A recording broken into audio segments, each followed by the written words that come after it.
저에게 그림책이 갖는 의미는 과거와 미래입니다. 그림책을 보다 보면은 잊고 있었던 제 동심이라든지 과거 일들이 막 떠올라요. 그럴 때마다 되게 겸손해지기도 하고 내가 잊고 있었던 동심을 떠올리게 되면서 아이들을 이해할 수도 있게 되고요. 그리고 이제껏 살아보지 못한 인생을 그림책을 통해 만나면서 그들을 이해할 수 있는 창구가 되기도 합니다. 제일 먼저 편견을 버려야 한다고 생각을 해요. 왜냐하면 그림책 하면 아이들을 가장 먼저 떠올리기 때문에 그 편견을 먼저 버리고 그림책을 접근하시면 되게 쉬울 거고요. 마치 왜 내가 좋아하는 와인을 마시면 천천히 혀에서 목으로 이렇게 넘어가잖아요. 맛을 음미하는 것처럼 그림책도 그렇게 천천히 자꾸 보시다 보면은 자신에게 맞는 그림책을 반드시 찾아낼 수 있을 거라고 생각됩니다.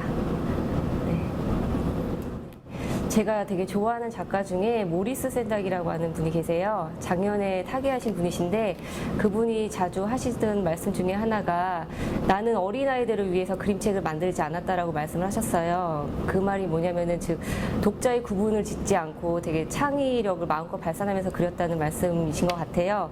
그래서 지금 현재 활동하고 있는 작가들도 독자 구분 없이 그림책을 만들 수 있다면은 굉장히 창의적인 그런 그림책들이 와르르 쏟아질 거라고 믿습니다. 네. 예. 저는 그냥 그림책을 좋아하는 좋아하는 여자이자 아줌마입니다. 용인 수지에 있는 느티나무 도서관이라는 곳이 있는데 혹시 들어보신 분 계신가요? 와보시입니다. 네, 아시는 분 말고 한 번도 오신 분 없으세요? 예, 용인 수지에 있고요. 한번 오시면은 굉장히 아주 놀라실 거예요. 우리나라에 이런 도서관이 다 있나 싶을 정도로 시설도 좋고 분위기도 좋고 아주 편안한 도서관이 용인 수지에 있습니다. 그곳에서 제가 이제 그림책 읽는 어른들이라는 모임을 진행하고 있고요. 이 모임은 말 그대로 그림책을 좋아하는 어른들이 모여가지고 서로 그림책을 읽는 그런 모임입니다. 저는 제가 주부라서 그림책을 아이들에게 보통 읽어는 주지만 누가 저에게 읽어주는 일은 없잖아요. 그래서 그림책에게 집중을 하고 싶어도 집중할 수 있는 시간이 그렇게 많지 않아요. 그런데 모이고 있는 이 시간만큼은 오롯이 그림에만 집중하는 그런 시간을 저희가 갖고 있습니다. 저희가 테마를 정해가지고 테마에 맞는 그림책들을 쫙 그날 골라요. 그래서 이렇게 그림책을 서로 이렇게 읽어주고 보고 그럽니다. 이렇게 저렇게 많은 인원들이 모여있지요. 예. 그리고 저희는 매달 첫째 주, 셋째 주 금요일 오전에 만나고요. 그림책 만나면서 그림책 얘기뿐만이 아니고 그와 관련된 세상도 같이 이야기를 해요. 그런데 그 이야기는 그냥 동네 아줌마들 막 떠드는 그런 이야기하고는 조금 달라요. 왜냐면은 우리가 세상을 만나는 그런 매개가 그림책이기 때문에 그 그림책으로 하여금 그 징검다리 역할을 하거든요. 그래서 보통 아줌마 하면 이미지들이 수다 떠는 게 남편 얘기 아니면 자식 얘기로 이렇게 자기 자신을 표현하곤 하잖아요. 근데 저희는 그런 일 거의 없고 그림책으로 얘기를 해요. 근데 오히려 그런 얘기들이 사적인 얘기들보다 서로를 더 많이 이제 깊이 알게 되고 더 잘 깊이 있게 알게 되는 것 같아요. 그리고 그림책 정말 그림책 만나서 수다를 한번 확 이렇게 떨어놓고 나면은 속도 되게 후련하고 머리 복잡할 때 이렇게 단순하게 해주는 그런 효과가 좀 있는 것 같아요. 그래서 우리는 일상의 스트레스를 그림책으로 힐링하는 그런 사람들입니다. 예. 이렇게 보시면은 저희가 했던 활동들이 사진으로 간략하게 되어 있어요. 예. 그림책 하면은 제일 먼저 떠오르는 게 뭐세요? 아이들이죠. 예, 그런데 그런 편견을 버리셔야 돼요. 그림책은 오히려 어른들에게 더 필요한 책이라고 저는 생각을 해요. 그림책을 아주 몇 년을 봤는데 보면 볼수록 그 생각이 더 확실해져요.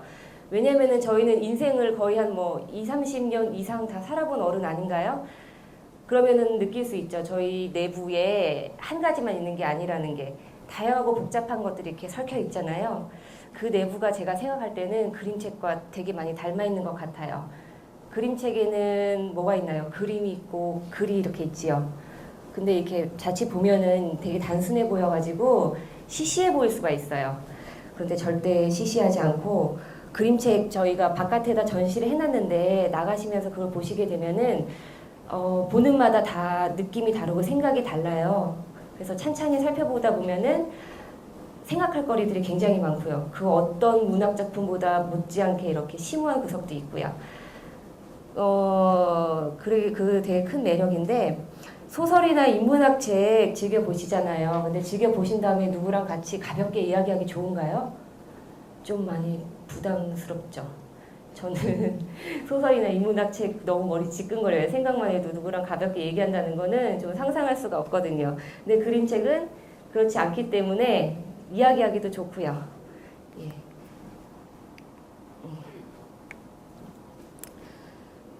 그리고 그림책의 가장 큰 매력 중에 하나가 사람을 이렇게 타임머신을 좀 태워주기도 해요.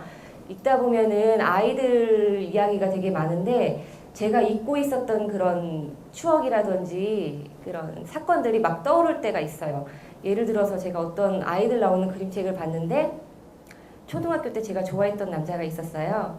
근데 그 아이한테 잘 보이고 싶어가지고 온갖 행동을 다 하다가 이 아이가 어느 날 저한테 지렁이를 잡아주는 거예요. 되게 징그러워가지고 만지기 싫잖아요. 근데 그 아이가 준 첫 번째 선물이 지렁이인지라 손을 이렇게 받쳐들고 만졌어요. 근데 막 소리 지르고 떨어뜨리고 싶지만 아 좋다 그냥 이러고 고마워 이러고 그랬었어요. 근데 그래서 이제 제가 지금 지렁이를 별로 징그러워하지 않거든요. 지렁이 나온 그림책도 좋아하고요. 근데 그런 경험들을 되게 많이 했어요. 그림책을 보면서 잊고 있던 추억 막 떠오르고. 그러니까 그런 경험들을 반복하다 보면은 지금의 나를 이해할 수 있는 그런 창구가 되는 것 같아요. 예.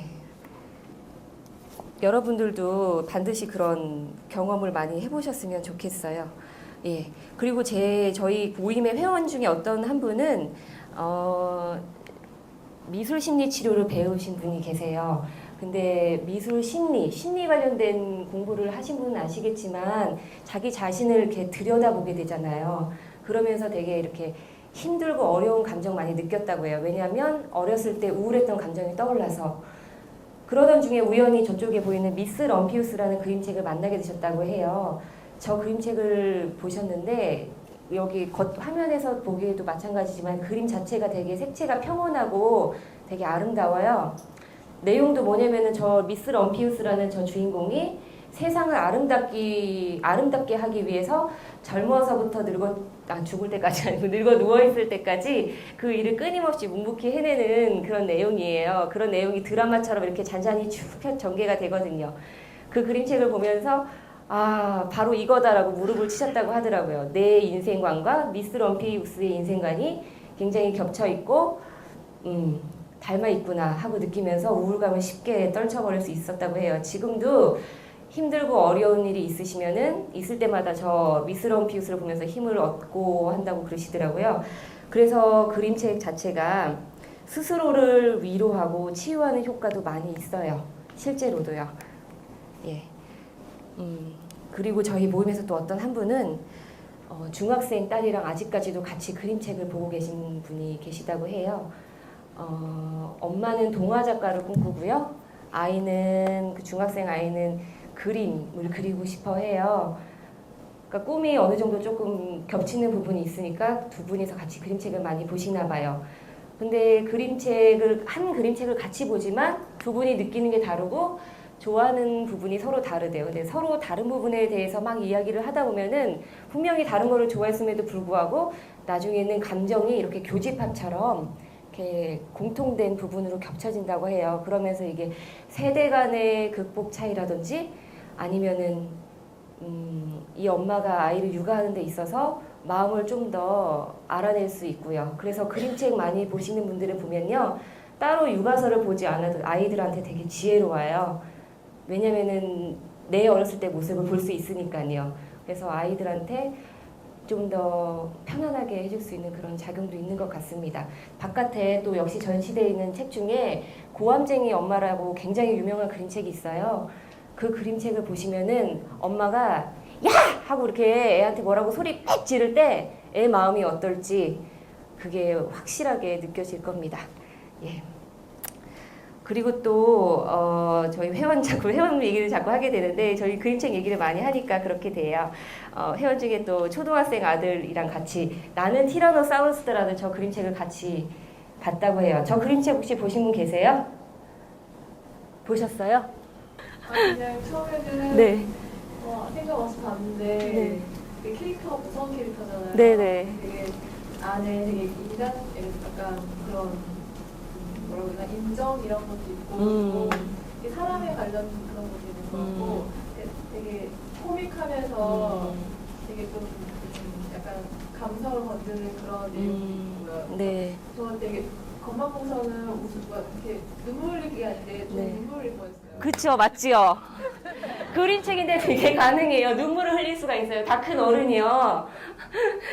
나는 티라노사우루스다라는 저 그림책은요. 그림 안 그렇게 생겼잖아요. 근데 맨 마지막에 감정 있는 사람이라면 누구나 울컥하게 돼 있어요. 아까 제가 맨 처음 말씀드린 그 엄마도 아들과 같이 저 그림책을 보다가 애랑 엄마랑 같이 울었대요. 예, 저도 맨 처음에 저 그림책 봤을 때 눈물 이렇게 찔끔 흘렸었어요. 기회가 되시면 한번 꼭 보시면 정말 너무 좋아요. 근데 생각 한번 해보세요. 그 아이가 엄마를 바라봤을 때 어땠을지, 우는 엄마의 모습을 보고. 제가 아마 그 애라면요, 유년 시절을 정말 잊지 못할 추억을 만든 것 같아요. 그런 추억을 얻은 것 같아요. 왜냐면은 엄마는 되게 권위가 있는 사람이잖아요. 그런데 나와 같이 그림책을 보면서 뭔가를 같이 느끼고 눈물을 흘렸다는 거는 엄마가 내 마음을 알아주는 거고 나랑 같이 느끼고 있는 거구나라고 생각이 될 거라고 합니다. 그래서 우리 그 그림책 읽는 어른들은요, 그림책을 하도 좋아하다 보니까 어디 가서나 그림책을 편안하게 읽어주기를 좋아하고 어디 가서든지 막 그림만 보면은 막 이렇게 들여다보고 약간 좀 편집치만자처럼 보는 게 있어요. 그런데 그러고서는 또 이제 언제는 또 남편이 이렇게 집에 돌아와서 밥 먹고 샤워하고 빈둥빈둥 거실에 누워있잖아요. 그럴 때 그날 도서관에서 본 그림책 중에 좀 이렇게 괜찮은 것이 있으면 그냥 앉아가지고 편안하게 읽어요. 그러면 그림책 같은 거 관심 없던 남편인데도 그 이야기를 듣고 고개를 끄덕이고 그 내용을 같이 얘기를 하더라고요. 그러면 대화 없던 부부 사이에서도 뭔가 이렇게 금술이 좋아질 수도 있고 또 집에 친구들이 놀러와요. 아이 친구들이. 근데 아이 친구들이 늘 잘 노는 게 아니죠. 같이 놀다가 싸우기도 하고 막 그래요. 그럴 때 야 너 뭐 어쩌고 저쩌고 이러면서 혼내기보다는 그냥 그 곁에 가서 조용히 앉아서 그림책 나 혼자 중얼중얼 읽으면 애들이 그 앞에 앉아가지고 이렇게 바라봐요. 그러다 보면은 상황도 이렇게 조용해지고요. 아이들한테 큰 소리 내지 않아도 분위기가 아주 사뭇 부드러워집니다. 이렇게 그림책이라는 거는 분위기를 아주 부드럽게 해주는 그런 힘이 있어요. 정말 마술 같고 마법 같아요. 되게 단순한데 말이죠. 곧 있으면 저희 올라오셔서 이제 낭독해 주실 분이 계실 텐데요. 예, 그분은 아버지가 곧 칠순잔치를 하신다고 해요. 근데 아버지 칠순잔치에서 그 가족들이 모두 모인 자리에서 세상에서 제일 힘센 수탉이라는 그림책을 읽어주실 거래요. 그 그림책이 그 분위기를 아주 감동 플러스 눈물바다로 만들 것 같아요. 왜냐하면 거기에 나오는 수탉이 보통 우리네 지금 현재 아버지들의 지난 그 모습과 굉장히 닮아 있거든요. 예, 그래서 아버지의 칠순잔치가 얼마나 아름답게 장식될지 참 궁금해집니다. 끝으로 이호백 글, 이역배 그림의 세상에서 제일 힘센 수탉을 보시며 마치겠습니다. 예, 끝까지 들어주셔서 정말 감사합니다. 세상에서 제일 힘센 수탉. 글 이호백, 그림 이억배.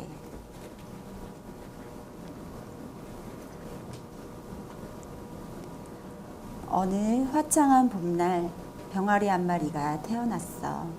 아주 튼튼해 보이는 수평아리였지. 이 수평아리는 보기만큼이나 씩씩했어. 달리기도 높이뛰기도 이 병아리를 따를 병아리가 없었단다. 곧 동네에서 제일 힘센 병아리가 되었어. 하루가 다르게 이 병아리는 늠름한 수탉으로 자라났어. 새벽마다 힘차게 우는 수탉의 울음소리가 온 동네에 울려 퍼졌지.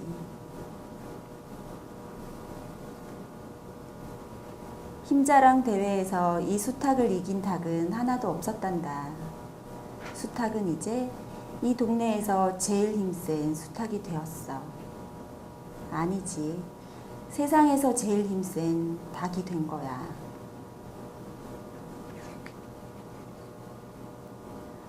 동네의 다른 수탉들은 세상에서 제일 힘센 수탉을 몹시 부러워했지. 젊은 암탉들도 그 수탉을 졸졸 따라다녔단다. 그러던 어느 날 세상에서 제일 힘센 수탉보다 더 힘이 센 수탉이 동네에 나타났어.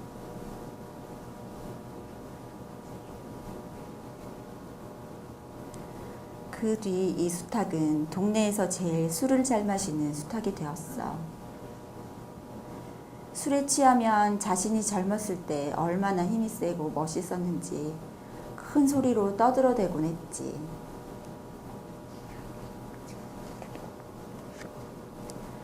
또 세월이 흘렀어. 수탉은 자신이 점점 늙어가고 있는 것을 느꼈단다.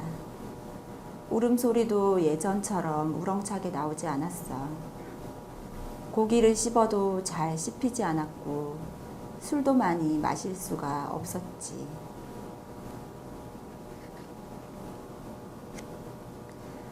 수탉이 절망에 빠져 있을 때 수탉의 아내가 조용히 다가와 이렇게 말했단다. 여보, 힘내세요.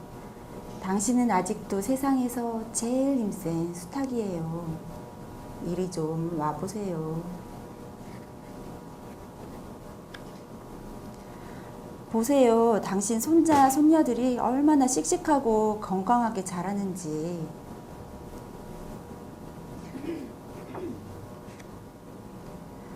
당신 아들들은 또 얼마나 힘이 센데요.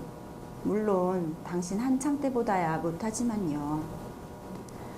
당신 딸들은 이 동네 암탉들 중에서 제일 알을 많이 낳는다고요.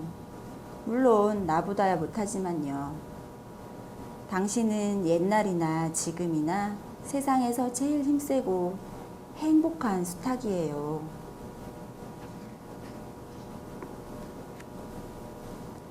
얼마 후 수탉은 환갑을 맞았어. 수탉이 태어났을 때처럼 화창한 봄날이었지. 수탉의 아들, 딸, 손자, 손녀들이 모두 모여 잔치를 열었단다. 할아버지, 할머니, 오래오래 사세요. 수탉은 세상에서 제일 멋진 꼬리 깃털을 활짝 폈어.